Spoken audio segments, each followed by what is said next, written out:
पिछले वीडियो में मैंने बताया था कि किस तरीके से प्रोजेक्ट फ़ोल्डर जो है वो हायरार्की से इंटरकनेक्टेड है और हायरार्की से कैसी चीज़ों को प्रिंट करते हैं। आज के इस वीडियो में मैं बताने वाला हूँ कि कैसे एक्सटर्नल ऑब्जेक्ट को आप इंपोर्ट करते हो और उसको कैसे कलर फिल अप करना है, उसमें कैसे मटेरियल ऐड करते हैं।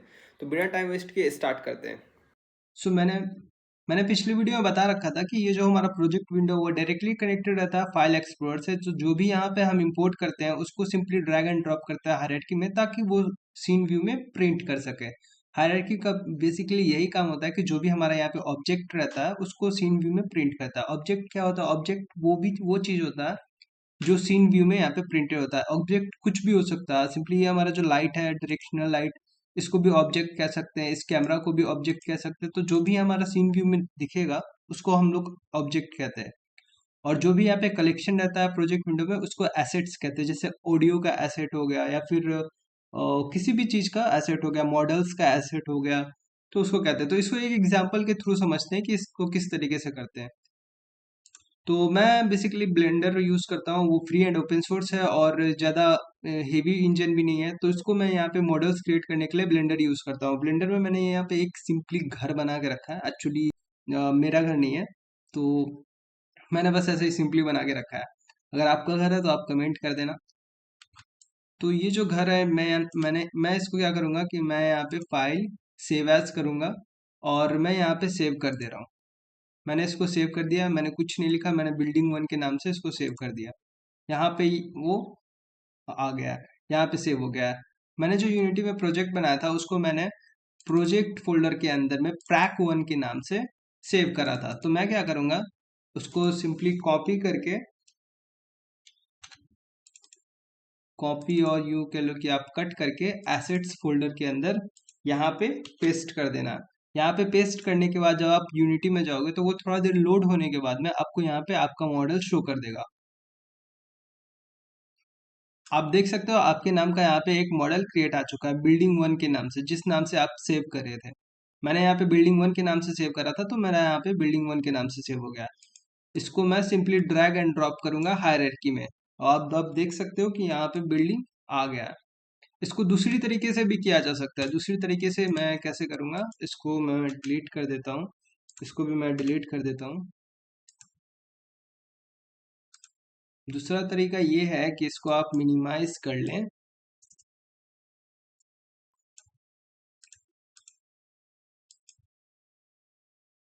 हम्म, दूसरा तरीका ये है कि आपका मान लो कि आपका यहाँ पे मॉडल क्रिएट होकर के सेव हुआ है। आप इसको सिंपली यहाँ से पिकअप करके यहाँ पे ड्रॉप कर सकते हो। ड्रैग एंड ड्रॉप का ऑप्शन इसमें अवेलेबल है। अब ये इंपोर्ट होने के बाद में आपका यहाँ पे जो मॉडल है वो इंपोर्ट कर देगा।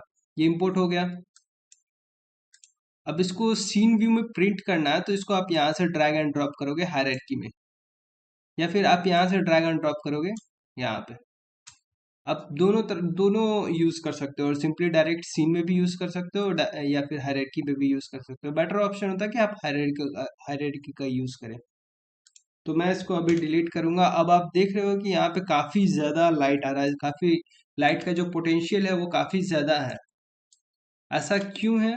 ऐसा इसीलिए है क्योंकि एक तो इसमें डायरेक्शनल लाइट था ही, प्लस हमने जो यहाँ पे ब्लेंडर से सेव करा था, ब्लेंडर का पूरा मॉडल हमने ले लिया था। एक ये लाइट हो गया और एक ये कैमरा हो गया। तो यहाँ पे अब दो कैमरा है यूनिटी में और दो लाइट है। आप देख सकते हो एक इसके अंदर भी है कैमरा। तो इस कैमरा को मैं डिलीट कर दूंगा। इस कैमरा को मैंने डिलीट कर दिया, प्लस लाइट भी होगा। लाइट लाइट ये रहा लाइट, इसको भी मैं डिलीट कर दूंगा। अब आप देख सकते हो आपका ये सिंपल लगेगा। सिंपल, बिल्कुल सिंपल है। अब मैं दिखाऊं कि ये गेम में कैसा दिखेगा। तो मैं यहाँ पे गेम में जाऊंगा और ये गेम में, अरे ये तो इस तरफ हो गया। अब इसको सामने फ्रंट की तरफ कैसे करेंगे? फ्रंट की तरफ करने के लिए इसमें कुछ चेंजेस करने पड़ेंगे। मैंने जैसा बताया था पिछले वीडियो में कि किसी ऑब्जेक्ट में कुछ ट्रांसफॉर्मेशन करने के लिए हम लोग इंस्पेक्टर का यूज करते हैं। तो ये हमारा बिल्डिंग हो गया और ये हो गया इंस्पेक्टर। तो यहाँ पे हम लोग को वाई के अकॉर्डिंग रोटेट करना है। आप ड्रैग करके यहाँ से ऐसे भी रोटेट कर सकते हो, या फिर आप डायरेक्टली वाई एक्सिस पे भी ऐसे करके चेंज कर सकते हो। जैसे जैसे ये चेंज होते जाएगा। बट यहाँ पे इशू क्या आएगा, आपको पता नहीं। आप तो सीन व्यू में है तो आपको पता नहीं चल रहा होगा गेम व्यू में हो क्या रहा है। तो आप सिंपली सीन व्यू के ऐसे रखो और अब देखो गेम व्यू में थोड़ा डिस्टेंस पर गया। डिस्टेंस के लिए क्या करेंगे, हम कैमरा को जो है उसको या तो कैमरा को फ्रंट में ले आएंगे, या फिर ये जो हमारा बिल्डिंग है पूरा, बिल्डिंग को हम वाई एक्सिस पे, ओ सॉरी, बिल्डिंग को हम जेड एक्सिस पे ले आएंगे। जैसे जैसे मैं जेड एक्सिस को चेंज करते जा रहा हूँ, वैल्यू इसका जो बिल्डिंग का प्लेस है वो चेंज होते रहा है, यानी कि जेड एक्सिस में वैल्यू चेंज होते जा रहा है। वाई एक्सिस पे करूंगा तो ये अप डाउन होगा, जेड एक्सिस पे बैकवर्ड फ्रंट, और एक्स एक्सिस पे लेफ्ट एंड राइट। ये एक्स वाई और जी, जी एक्सिस फॉरवर्ड और बैकवर्ड के लिए, वाई एक्सिस अप डाउन के लिए, और एक्स एक्सिस जो है वो राइट एंड लेफ्ट के लिए। सिंपली पोजीशन तो प्लेसमेंट करने आ गया। रोटेशन, रोटेशन अगर मैं एक्स एक्सिस पे करूँ तो ये कुछ ऐसा हो जाएगा, जेड एक्सिस पे करूँ तो ये कुछ ऐसा हो जाएगा, और वाई एक्सिस पे करूँ तो ये कुछ ऐसा हो जाएगा। तो इसको मैं डिफॉल्ट ही कर देता हूँ जैसा था। तो इस तरीके से हम यहाँ पे यूनिटी में काम करते हैं। मैंने तो ये एक सिंपल वे बता दिया कि आप इंपोर्ट कैसे करते हैं ताकि अच्छे से आपको समझ में आ जाए, बट मैं यहाँ पे इसको डिलीट करूंगा। मैं एकदम सिंपली से स्टार्ट करना चाहता हूँ गेम डेवलपमेंट के लिए। इसको मैं डिलीट कर देता हूँ। तो यहाँ पे राइट क्लिक करेंगे। राइट क्लिक करने के बाद आपको कुछ ऐसा ऑप्शन शो करेगा। आप यहाँ पे 3D ऑब्जेक्ट ऑब्जेक्ट में जाना और यहाँ से एक क्यूब ले लेना। आपको क्यूब मिल गया। गेम व्यू में ये कुछ ऐसा दिखेगा।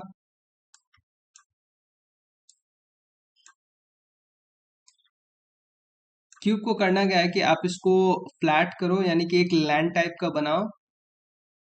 लैंड टाइप का बनाने के लिए इसको एक्स वाई जेड के अकॉर्डिंग चेंज करना पड़ेगा।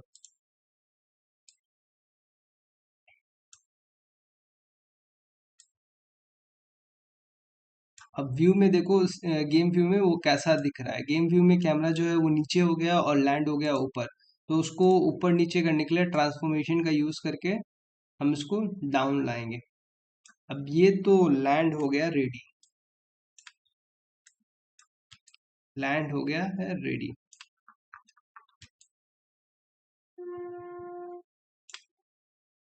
इसको और थोड़ा बड़ा कर देता हूँ और ज्यादा बेटर दिखेगा।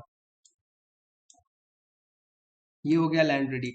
अब इस पे मैं कुछ एक बेसिक कलर डाल देता हूँ ताकि ये थोड़ा सा हरा भरा दिखे, थोड़ा अच्छा दिखे। उसके लिए क्या करना पड़ेगा, उसके लिए हम लोग यहाँ पे एक राइट क्लिक करेंगे, और अगर मैं यहाँ पे बहुत सारा चीज यहाँ पे रख दूँ, एग्जाम्पल के लिए आप अगर आप कुछ खाते हो तो वहाँ पे आप पेप्सी कोला और भी मैगी वगैरह ये सारा कुछ है तो वहाँ पे अच्छा नहीं लगता है। टेबल पूरा गंदा गंदा टाइप में, तो उसको अच्छे से सजा करके अगर रखें एक प्लेट वगैरह में और ग्लास वगैरह में, तो वो ज़्यादा अच्छा लगता है। तो वैसे ही यहाँ पे हम लोग पूरा क्लीन कोट रखते हैं। क्लीन कोट कहने का मतलब क्या होगा कि यहाँ पे ना ऑडियो वगैरह वीडियो ये सब सारा कुछ एक जगह पे नहीं रखते हैं, उसको सेपरेट में रखते हैं। तो उसको कलर करने के लिए मैं यहाँ पे एक फोल्डर क्रिएट करूंगा मटेरियल्स नाम से, और यहाँ पे एक मटेरियल क्रिएट करना है। राइट क्लिक, क्रिएट मटेरियल, इसको ऊपर ही डाल। ये मटेरियल क्रिएट हो गया। कोई भी मेश में अगर हम लोग कलर फिलअप करते हैं तो उसके लिए मटेरियल का यूज करता है। इंस्टीड अगर हम लोग एक्सटर्नल कोई चीज इंपोर्ट करते हैं, जैसे कि मैंने अभी बिल्डिंग इंपोर्ट करा, तो उसमें बाय डिफॉल्ट मैंने यहाँ पे कलर करके इंपोर्ट करा था, इसीलिए वहाँ पे कलरफुल था। लेकिन यहाँ पे पूरा प्लेन है, तो इसको कलर करने के लिए हम यहाँ पे मटेरियल का यूज करते हैं। तो ये न्यू मटेरियल का मैं नाम दे देता हूँ, rename land. Colour base map, इसका जो कलर है ग्रीन। और मैंने बोला था कि ऑब्जेक्ट में किसी तरह का चेंजेस करने के लिए हम इंस्पेक्टर का यूज करते हैं। तो मैं यहाँ पे क्या करूंगा, क्यूब को जो है उसको सिलेक्ट करके और इसको ड्रैग एंड ड्रॉप करूंगा इंस्पेक्टर में, या फिर यहाँ से ड्रैग एंड ड्रॉप डायरेक्ट भी कर सकते हैं। तो ये हमारा हो गया हरा भरा लैंड। गेम व्यू में देखे तो ये कुछ ऐसा दिख रहा है, बट कलर थोड़ा सा अच्छा नहीं लग रहा है। कलर और थोड़ा डार्क देना चाहिए।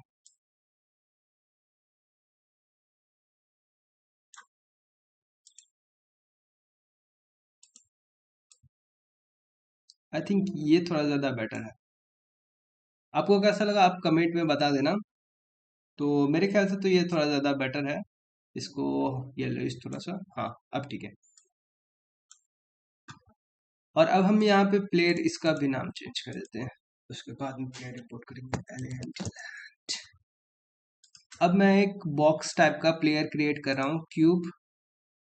ये मेरा हो गया प्लेयर। इसको मैं ड्रैग एंड ड्रॉप करूंगा।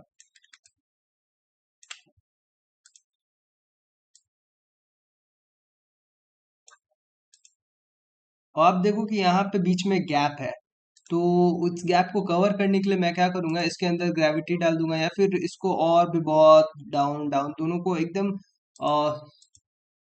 एकदम ऐसे करके जूम इन जूम आउट करके बार बार रिजॉल्व करना पड़ेगा। बट स्टिल थोड़ा सा गैप अभी भी है, कोई नहीं। तो इसको कवर करने के लिए मैं यहाँ पे क्या करूंगा, रिजिड बॉडी डालूंगा, क्योंकि रिजिड बॉडी जो है वो एक तो उसमें ग्रेविटी होगा, प्लस मूवमेंट पे भी ये काफी ज्यादा यूजफुल होता है। तो रिजिड बॉडी ऐड कर दिया मैंने कंपोनेंट इसमें, प्लेयर में। अब जब भी मैं इसको प्ले करूंगा, ये जो लैंड है इसमें मैंने बॉक्स कोलाइडर ऐड कर रखा है, इसीलिए ये दोनों जो है एक दूसरे पे फोर्सेस लगा रहे हैं। तो दोनों जो है वो स्टेबल है। अगर वही मैं लैंड पर से ये बॉक्स कोलाइडर रिमूव कर दूं तो वो प्लेयर गिर जाएगा, और लैंड तो वहीं का वहीं रहेगा। तो इसीलिए कोलाइडर का यूज किया जाता है, ताकि दो चीज जब कोलाइड हो तो थोड़ा फोर्स लगे। तो ये जो है ये कोलाइड हो रहा है यहाँ पे, और ये भी इससे फोर्स लगा रहा है, दोनों एक दूसरे पे फोर्स लगा रहे हैं। तो यहाँ तक तो अपना अपना अपन का काम हो गया। अब ये प्लेयर भी थोड़ा अगली दिख रहा है, तो उसको भी मैं यहाँ पे कलरफुल कर दूंगा, ताकि ये भी एकदम बिंदास हीरो टाइप दिखे। तो उसको करने के लिए क्या करना पड़ेगा, मटेरियल पे जाएंगे, मटेरियल पे जाने के बाद मैं यहाँ पे मटेरियल का नाम प्लेयर लिख देता हूँ, और देन इसका कलर चूज करूंगा। मैं थोड़ा सा रेड कलर का चूज कर लेता हूँ, रेड कलर आई थिंक ज़्यादा बेटर दिखेगा। वो तो डायरेक्टली इंस्पेक्टर वाला व्यू था, मैं यहाँ पे डायरेक्टली ना कि इंस्पेक्टर यूज करके मैं बॉक्स में कलरफुल कर देना। वैसे ये भी ज़्यादा बेटर दिख रहा है ना। खैर कोई नहीं, यहाँ तक ज़्यादा हो गया। तो अब हमारा प्लेयर भी एकदम बिंदास दिख रहा है, बहुत अच्छे से। गेम व्यू में देखें तो ये हमारा यहाँ पे प्लेयर है। प्लेयर को थोड़ा सा और ज़्यादा पास लाते हैं, ताकि ये और थोड़ा सा ज़्यादा बेटर दिखे।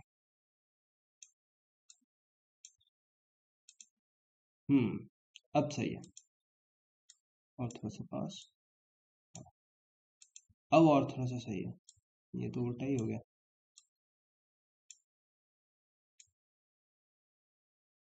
यहाँ ये ये भी। अब हमारा प्लेयर थोड़ा सा अच्छा दिख रहा है गेम व्यू में, यानी कि जब हम गेम खेलेंगे तो हमारा प्लेयर का व्यू कुछ ऐसा दिखेगा। तो यहाँ तक तो हमारा काम हो गया। अब नेक्स्ट वीडियो में मैं बताने वाला हूँ कि प्लेयर में मूवमेंट कैसे डालते हैं। मूवमेंट डालने के लिए स्क्रिप्ट्स का यूज करेंगे, देन न्यू इनपुट सिस्टम का यूज करेंगे। और आपका जो होमवर्क है, होमवर्क ये है कि आप बहुत सारा कंपोनेंट्स यूज करो, और बॉक्स कोलाइडर क्या क्या है उसके बारे में पढ़ो। बॉक्स कोलाइडर, देन स्फेयर अगर ऐड करते हैं तो स्फेयर कोलाइडर भी होता है, सर्कल कोलाइडर भी होता है। वो सब सर्कल कोलाइडर वगैरह जो है वो तो 2D गेम में यूज होता है, स्फीयर वगैरह ये सब 3D गेम में यूज होता है। तो वो सब आप देखो, उसको ऑब्जर्व करो, कोई दिक्कत आए तो आप मेरे को कमेंट करो, मैं उसका रिप्लाई दूंगा। मैं उसको सॉल्व करने का कोशिश करूंगा। तो बेझिझक आप इसको यूज करो, ठीक है। सो आई होप कि अभी तक में जितना भी मैंने क्लियर करा होगा वो आपको समझ में आया होगा। इंस्टीड अगर आपको अभी भी कोई इश्यू हो तो आप उसको कमेंट कर सकते हैं, मैं उसको रिजॉल्व करूंगा। So that's all, thank you.